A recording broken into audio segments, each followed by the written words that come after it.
না। এখন ওই মানুষটা মারা গেছে, বিসমিল্লাহি ওয়া আলা মিল্লাতি রাসূলিল্লাহ বলে আমি আপনি কবরের মধ্যে তাকে শুইয়ে দিলাম, চিৎ করে তাকে শুইয়ে দিলাম, উপর করে দিলাম, কি কাট করে দিলাম। এখন বলো, যতই নবীর নামে তাকে ওই কবরের মধ্যে দিয়ে দেওয়া হোক না কেন, ওই মানুষটার উপরে কবরে যে ফারিস্তারা আসবে তারা কি ব্যবহার ভালো করবে নাকি খারাপ করবে? বলে কি ভালো ব্যবহার করবে, তাই না? কখনো না। আল্লাহ রাব্বুল আলামিন বলেন, বান্দারে দুনিয়ার মুখে যদি আমার কোরআনুল কারীমকে তোমরা মানতে পারো, আমার রাসূলকে যদি তোমরা ফলো করতে পারো, তবে তোমাদের জন্য কি হবে আমি আল্লাহ রাব্বুল আলামিন আমার হাবিবের উদ্দেশ্য করে কোরআনুল কারীমের মধ্যে জানিয়ে দিলাম, কুল ইন কুনতুম তুহিব্বুনাল্লাহ ফাত্তাবিউনি ইউহিব্বুকুমুল্লাহ ওয়া ইয়াগফির লাকুম যুনুবাকুম আল্লাহু গফুরুর রহিম। আল্লাহ রাব্বুল আলামিন বলেন, হে রাসূল আপনি বলে দিন মানুষদেরকে, ইন কুনতুম তুহিব্বুনাল্লাহ, যদি তোমরা আল্লাহকে পেতে চাও, যদি তোমরা আল্লাহকে ভালোবাসতে চাও, তাহলে তোমরা ফাত্তাবিউনি, আমি রাসূল আমাকে তোমরা আগে ভালোবাসো।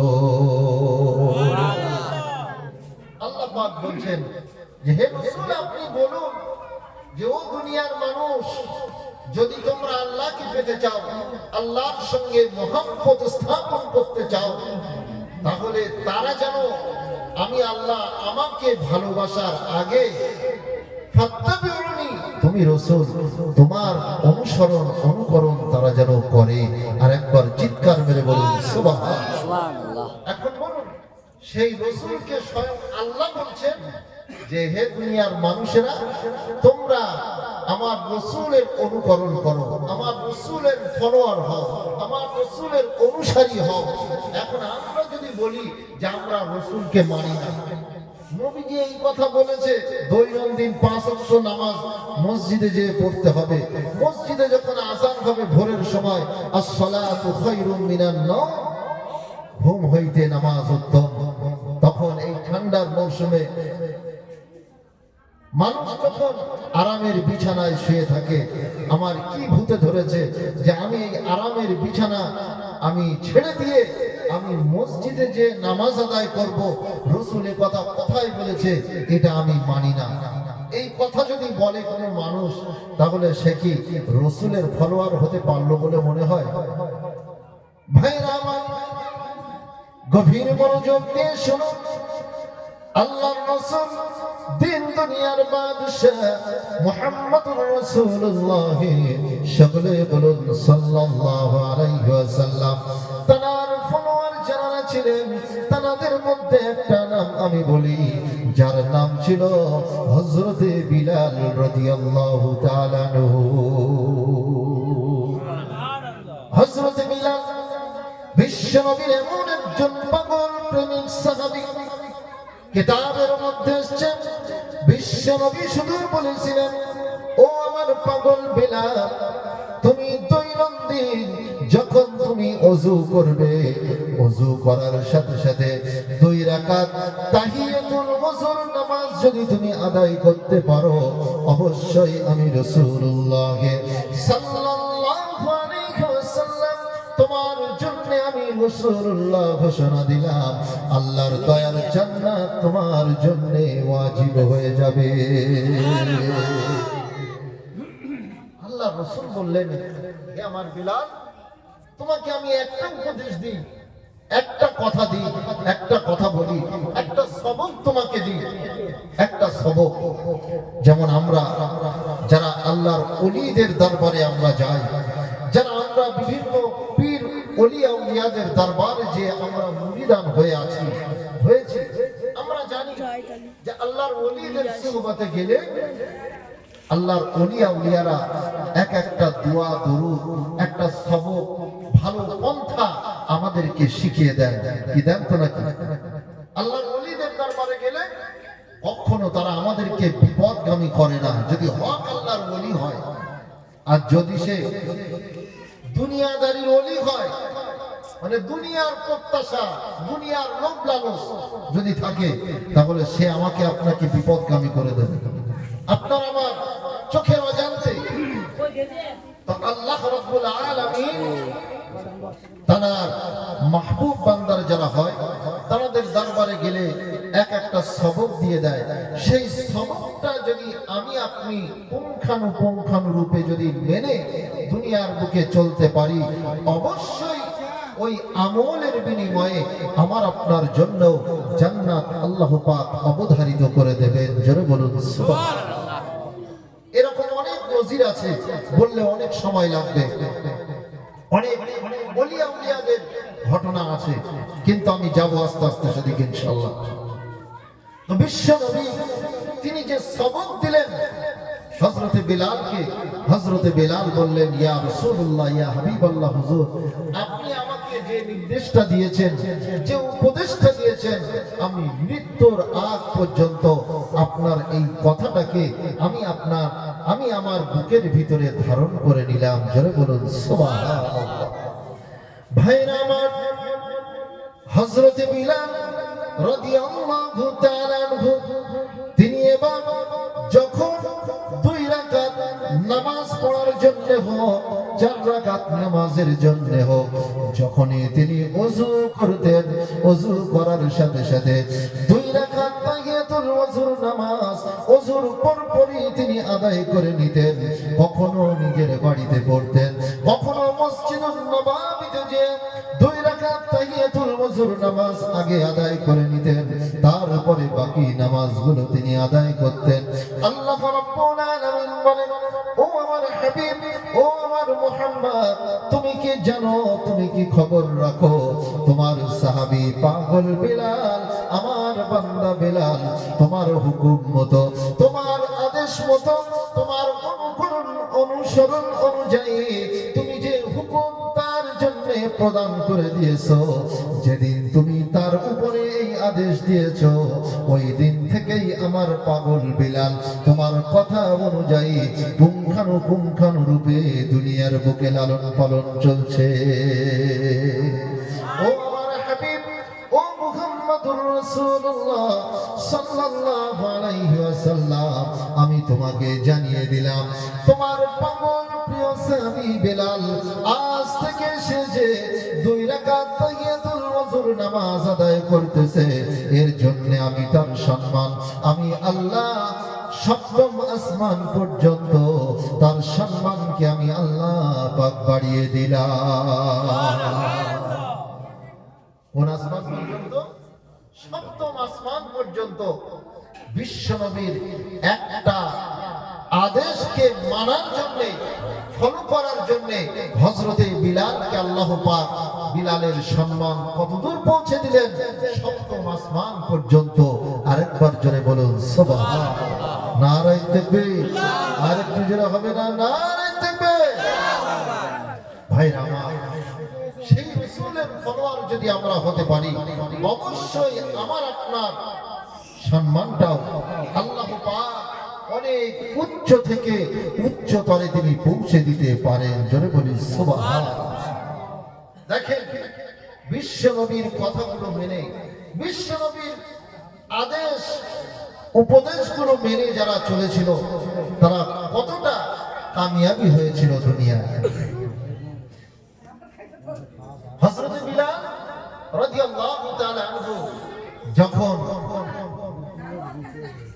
বিশ্বনবী মুহাম্মদ রাসূলুল্লাহ সাল্লাল্লাহু আলাইহি ওয়াসাল্লাম মিরাজের রাতে, আমরা অনেকেই জানি ঘটনা, আল্লাহর সান্নিধ্যে যাওয়ার জন্য তিনি পাড়ি দিলেন, বাইতুল মামুরে গেলেন, এবং সেখানে যে আল্লাহর রাসূল অনেক হাজার হাজার কিতাবের মধ্যে আসছে যে বাইতুল মামুরের মধ্যে 70,000 ফেরেশতারা একত্রিত ভাবে তারা এক ওয়াক্ত নামাজ আদায় করতে পারে। জোরে বলুন সুবহানাল্লাহ।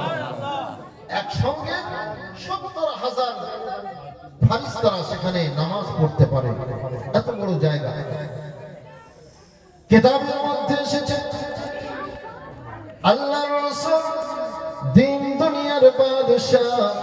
মুহাম্মদুর রাসূলুল্লাহ সাল্লাল্লাহু আলাইহি ওয়াসাল্লাম যখন বাইতুল মামুরের মধ্যে তিনি নামাজের জন্য সেখানে ঢুকলেন, কিতাবের মধ্যে লেখা হলো বিশ্বনবী যখন সেখানে প্রবেশ করছেন, সমস্ত মালাইকা, সমস্ত আম্বিয়ায়ে কেরাম আলাইহিস সালাতু ওয়াস সালামরা বিশ্বনবীকে ওয়েলকাম জানানোর জন্য দাঁড়িয়ে আছে। এমন করে নবী আদম আলাইহিস সালাতু ওয়াস সালাম থেকে নিয়ে সেখান থেকে শুরু করে ঈসা রূহুল্লাহ পর্যন্ত সমস্ত নবী রাসূলরা সেখানে দাঁড়িয়ে আছে। বিশ্ব নবী কখন আসবে, বিশ্ব নবীর পিছনে দাঁড়িয়ে আমরা সকলেই নামাজকে আদায় করব।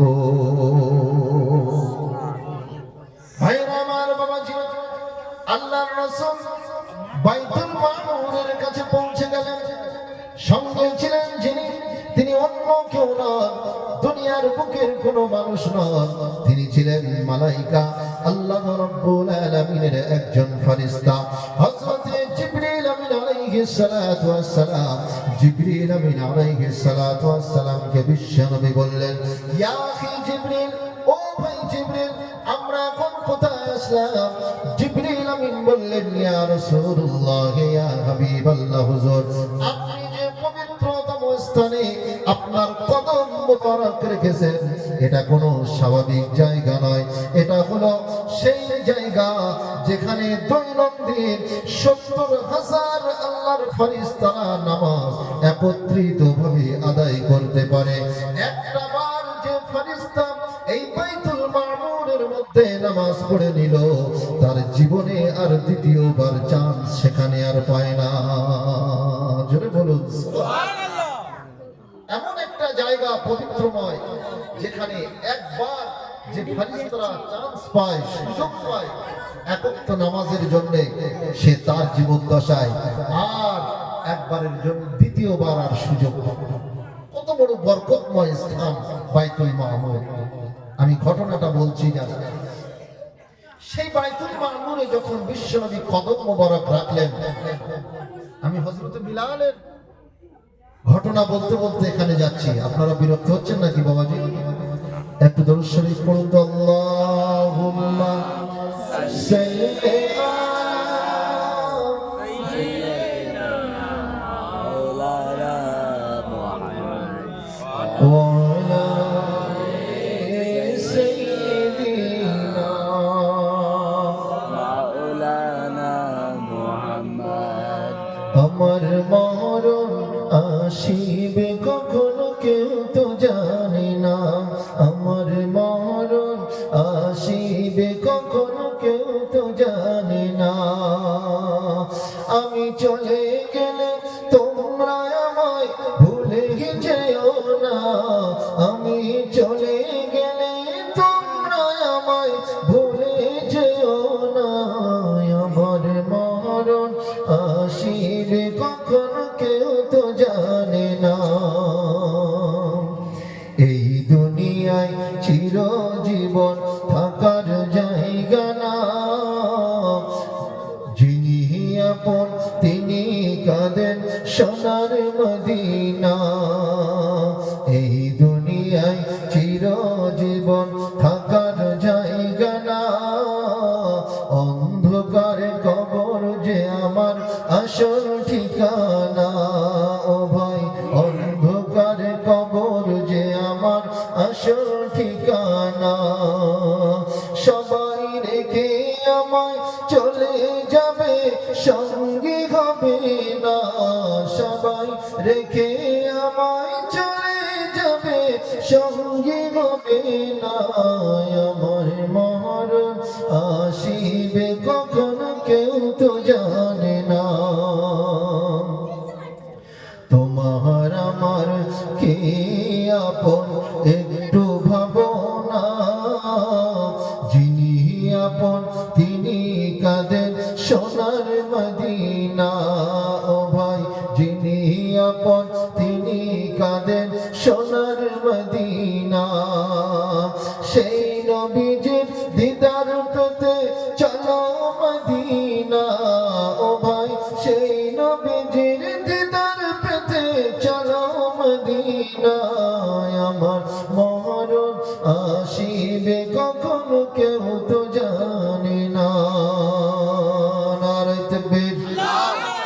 একটু জোরে হবে না? নারে তাকবীর, নারে তাকবীর।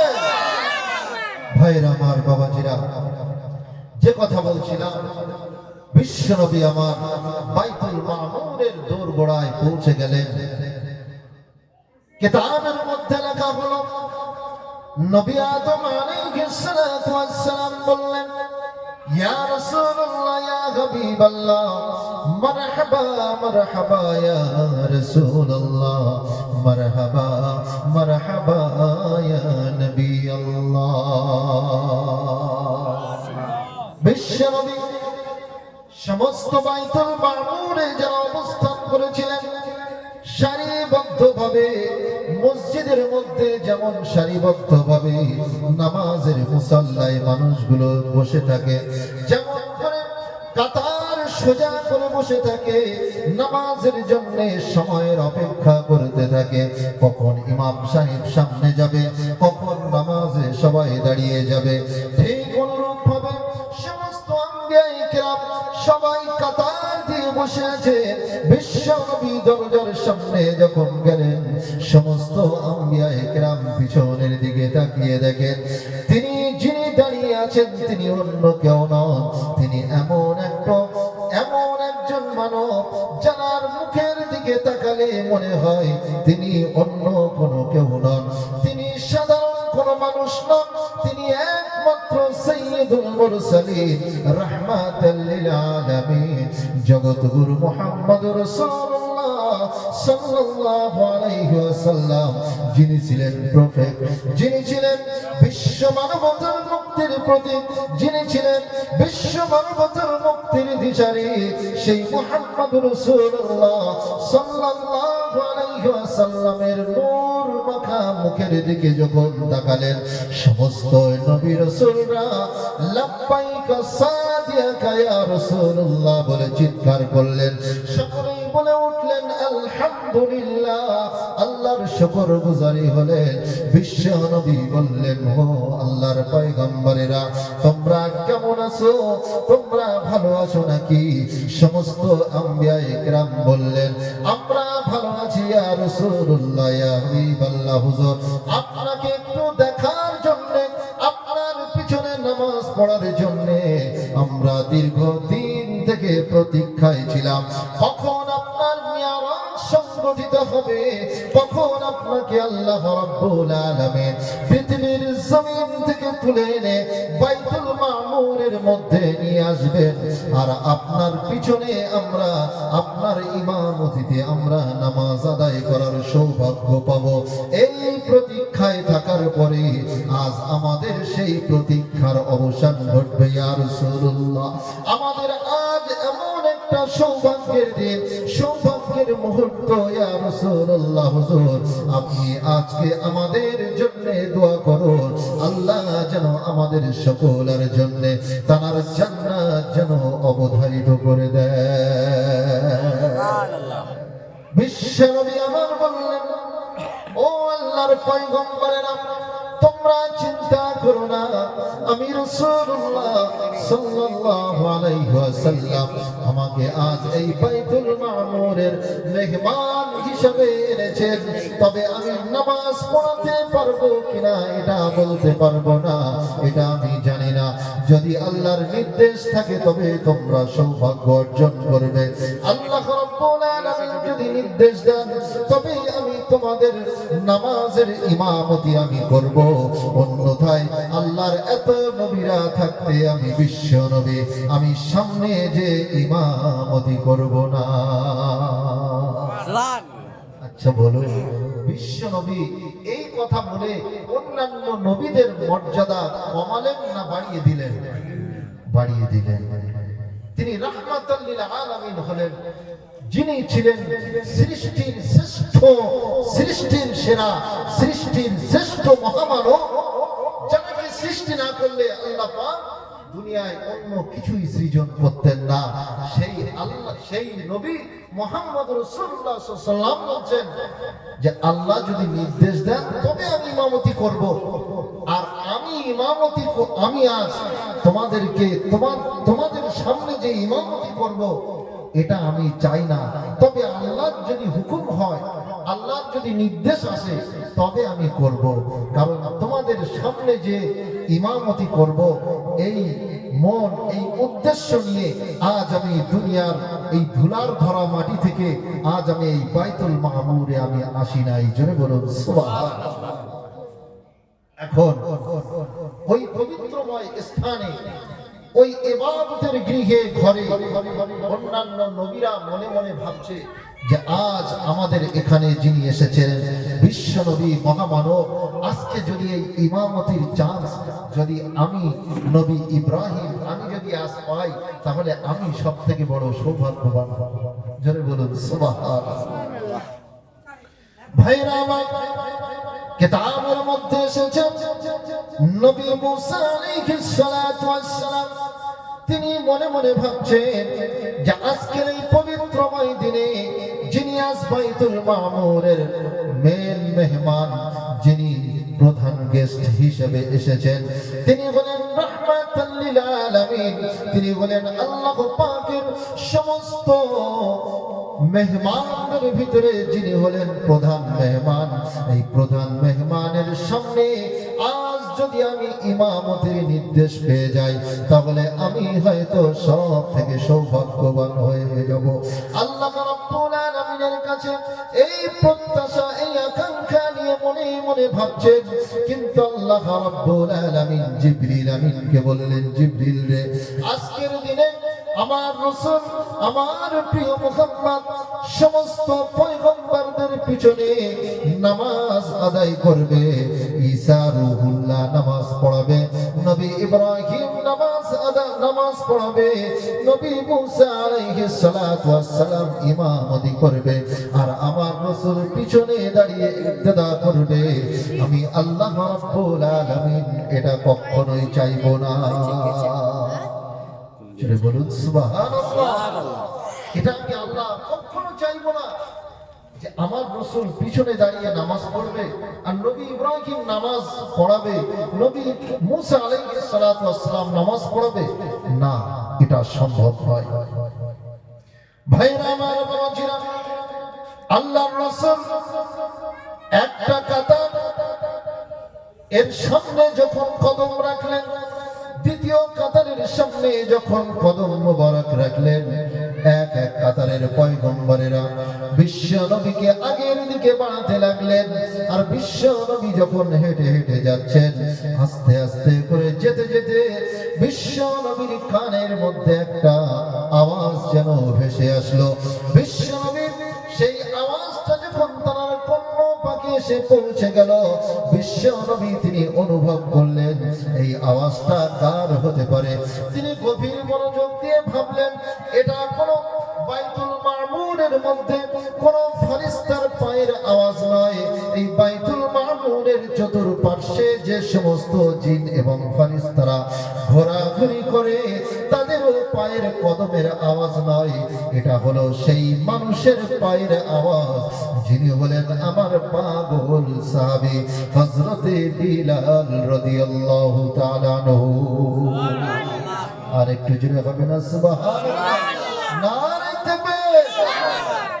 বিশ্ব নবী আমার তিনি বুঝতে পারলেন, তিনি জানতে পারলেন যে এটা হলো আমার পাগল প্রিয় সাহাবী বিলালের পায়ের আওয়াজ।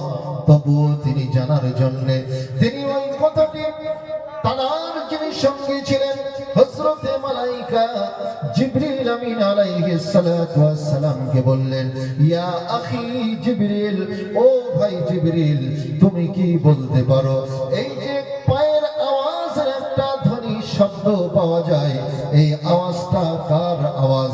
হযরতে মালাইকা জিবরিল আমিন বলেন, ইয়া রাসূলুল্লাহ, ইয়া হাবিবাল্লাহ, হুজুর, এই আওয়াজটা অন্য কোন মানুষের আওয়াজ নয়। এই আওয়াজটা হলো আপনার পাগল প্রিয় সাহাবী বিলাল।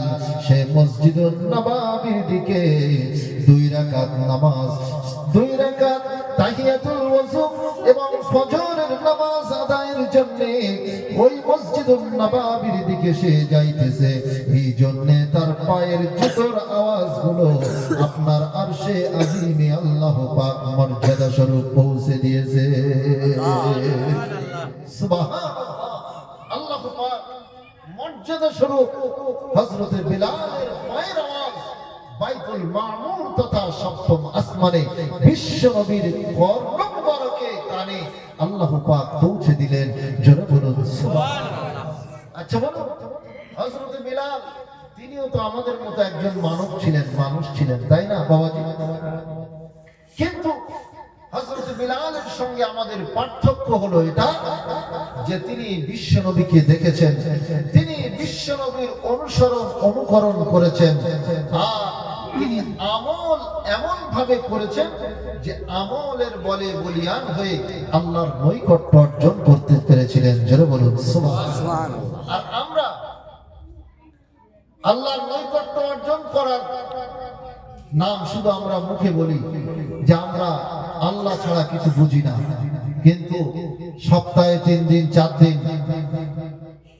গরুর গোশ খেলে, আর মুখে দাড়ি রাখলে, মাথায় টুপি রাখলে, আর জুম্মার দিনে একটা দিন মসজিদে গেলে আমরা বুঝে নিয়েছি, এটাই আমরা বুঝে নিয়েছি যে আমরাই মুসলমান, আমরাই প্রকৃত ঈমানদার, আমরাই হলাম মুমিন, আমরাই হলাম সবথেকে প্রকৃত ঈমানদার বান্দা। কিন্তু একটা সপ্তাহ পরে একটা দিন জুম্মার নামাজে গেলাম আমি আপনি, আর একটা সপ্তাহ দৈনন্দিন 5 ওয়াক্ত নামাজ আমার আপনার উপরে আল্লাহ পাক যেটা ফরজ করেছেন, সেই নামাজগুলো অনায়াসে আমরা ছেড়ে দিই কি দিই? এখন মনে করুন গ্রামে কোনো একটা মানুষের ইন্তেকাল হয়ে গেছে, আমরা অনেক মানুষ আছি যে জুম্মার নামাজে শুধু যাই, হতে পারে আমরা একটা জুম্মায় গেলাম না, কিন্তু শনিবারে কেউ মাইয়িত হয়ে গেল, আমরা কি করি? জানাজার নামাজের জন্য টাইম অ্যালার্ট করে দেওয়া হয় যে আগামী কাল জোহর বা অমুক মিয়া সাহেবের জানাজার নামাজ পড়া হবে ইনশাআল্লাহ। কি এটা বলা হয় তো? এখন মাইয়িতের জানাজার নামাজ আগামী কাল যখন জোহরের নামাজ বাদের ঘোষণা দেওয়া হলো, আমি আপনি তখন কি করি? আত্মীয় স্বজন চলে আসলো, মাইয়িতের বাড়িতে এসে নামাজ, জোহরের নামাজ আদায় করলো না। 1 ওয়াক্ত নামাজ শুধু নয়, জুম্মা থেকে নিয়ে আজ জুম্মা পর্যন্ত কত ওয়াক্তের নামাজগুলো সে গাফেল হয়ে ছেড়ে দিল, সে নামাজের কোনো গুরুত্ব দিল না। কিন্তু একটা মাইয়িতের মরণকে কেন্দ্র করে তার জানাজার নামাজ পড়ার উদ্দেশ্য নিয়ে ওই মাইয়িতের বাড়িতে এসে কখন জানাজার নামাজ ময়দানে হবে সেই অপেক্ষায় বসে আছে। ওই অপেক্ষার মধ্যে মসজিদের ভিতরে মুয়াজ্জিন নামাজের জন্য ঘোষণা দিয়ে দিল। নামাজের জন্য সে যখন আযান দিল, ওই মানুষের কানে আযান যখন চলে আসলো, সবকিছু সে শুনলো, কিন্তু একটা বারের জন্য সে ভাবলো না, বুঝলো না যে আমাকে আল্লাহ রাব্বুল আলামিন মসজিদে নামাজের জন্য ডাকছে, যে নামাজের জন্য আমাকে আহ্বান করা হচ্ছে, ওই নামাজটা হলো আল্লাহর হুকুম, ওই নামাজটা হলো ফরজ নামাজ। আর যে নামাজকে কেন্দ্র করে আমি এই বাড়িতে এসেছি, এই নামাজটা হলো ওয়াজিব নামাজ, এই নামাজটা হলো ফরজে কিফায়া নামাজ। এই নামাজ যদিও আমি না পড়ি তবে কোনো গুনাহ আমার হবে না, কিন্তু মসজিদে যে আযানের জন্য আমাকে ডাকা হলো, এই নামাজ যদি আমি ছেড়ে দিই তাহলে অবশ্যই অবশ্যই আমার জন্য আল্লাহর জাহান্নাম অবধারিত। এই জন্য আমি এই মাইয়িতকে কেন্দ্র করে এসেছি বটে, কিন্তু আমি এই জানাজার নামাজ পড়ার আগে আমি মসজিদে যে জোহরের নামাজটা আমি একটু আদায় করে আসি। যদি নামাজটা আদায় করে এসে ওই জানাজার নামাজ পড়তে পারে, তবে সেই ব্যক্তি হলো কামিয়াবি। তাই তো? যদি জোহরের নামাজ আদায় করতে পারে, আদায় করে যদি সেই মাইয়িতের জানাজার নামাজ পড়ে, তবেই তার জন্য সৌভাগ্য। আর সে জোহরের নামাজ পড়লো না, তার আগে ভোরের ফজরের নামাজ নেই, তার আগের দিনে সমস্ত নামাজ গুলো তার কাজা। আর ওই মানুষটা যদি এসে চোখের পানি ফেলে জানাজার নামাজ পড়ার পরে যদি হাউ হাউ করে কাঁদে, এখন বলুন ওর চোখের পানিতে ওর মুখ ভিজে যাবে, ওর দাড়ি ভিজে যাবে, মাটিও ভিজে যেতে পারে। ওর চোখের পানিতে যদি পুকুরও করে ফেলে, একটা জলাশয় যদি তৈরি হয়ে যায়, আল্লাহ রাব্বুল আলামিন বলছেন ওই ব্যক্তি কাঁদতে কাঁদতে তার চক্ষু যদি অন্ধ হয়ে যায়, আমি আল্লাহ আমার রহমতের দরিয়ায় জোশ মারবে না। জোরে বলুন সুবহানাল্লাহ। এটা হলো বেনামাজিদের কুফর, এটা হলো বেনামাজিদের জন্য সুখবর। সুখবর ভালো করে বোঝেন। কিন্তু আজ আমরা অনায়াসে আল্লাহর সেই হুকুম আহকাম গুলো আমরা দেদার বেমালুম আমরা ভুলে থাকি। বলুন তো দেখি, আজ আছি, আগামী কাল আমি আপনি থাকবো, এই গ্যারান্টি আমার আপনার জানের গ্যারান্টি আমরা কেউ কি দিতে পারবো? কেউ পারবো? কেউ পারবো না। আজ আমার ভাই সাহেব তিনি অল্প বয়সে তিনি চলে গেছেন। এই জন্য আল্লাহ রাব্বুল আলামিন বলছেন, বান্দা তোমার জান থাকতে মাল থাকতে আমার হুকুমের অবাধ্য তুমি হয়ো না। যদি আমার হুকুমের অবাধ্য হয়ে যাও, মৃত্যুর পরে তোমার দুঃখের কিন্তু সীমারেখা থাকবে না, দুঃখের সীমারেখা থাকবে না। বিশ্বনবীর একজন সাহাবী ছিলেন, একজন খলিফা, যার নাম হযরতে ওমরে ফারুক রাদিয়াল্লাহু তাআলা আনহু। জোরে বলুন সুবহানাল্লাহ। এই হযরত ওমর ফারুক এমন একজন বিশ্বনবীর খলিফা, তিনি কবরকে প্রচন্ড ভাবে তিনি ভয় পেতেন। কোন জিনিসটাকে ভয় পেতেন? কবরকে। কিন্তু কিতাবের মধ্যে এসেছে, ঘটনার মধ্যে এসেছে, হযরতে ওমর ফারুক তিনি এত রাগান্বিত বিশ্বনবীর একজন সাহাবী ছিলেন, এত প্রখর তার রাগ ছিল যে হযরতে উমারের নাম যদি কোনো কাফের শুনতো, তাহলে অন্তত নাম শোনার সাথে সাথে 10 গ্লাস পানি পান করা লাগতো তার। কথা বুঝতে পারছেন? যে তার দিল, তার অন্তর প্রকম্পিত হয়ে যেত হযরতে উমর রাদিয়াল্লাহু তাআলা আনহুর নাম শুনে। জোরে বলুন সুবহানাল্লাহ। তো সেই হযরতে উমর রাদিয়াল্লাহু তাআলা আনহু দুনিয়ার কোন বাতিলকে তিনি কখনো ভয় করতেন না। কোন লাট সাহেব, কোন মাতব্বর, কাউকে দেখে তিনি ভয় করতেন না। তিনি একমাত্র আল্লাহ রাব্বুল আলামিন ছাড়া তিনি কাউকে কোনো তোয়াক্কা ভয় তিনি করতেন না। জোরে বলুন সুবহানাল্লাহ।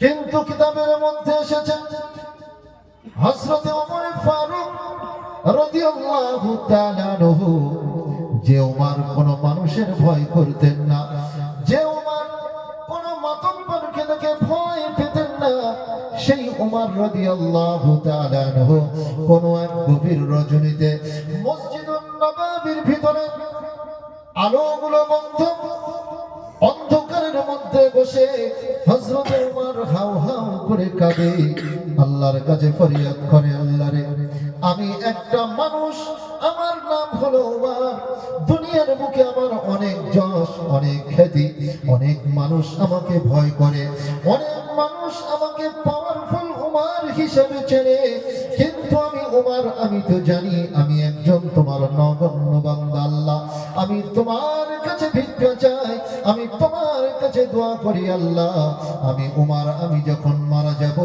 আমার লাশখানা যখন কবরের মধ্যে রাখা হবে, হে আল্লাহ রাব্বুল আলামিন, দয়া করে অনুগ্রহ করে আমার উপরে যেন কবরের চাপ তুমি দিও না।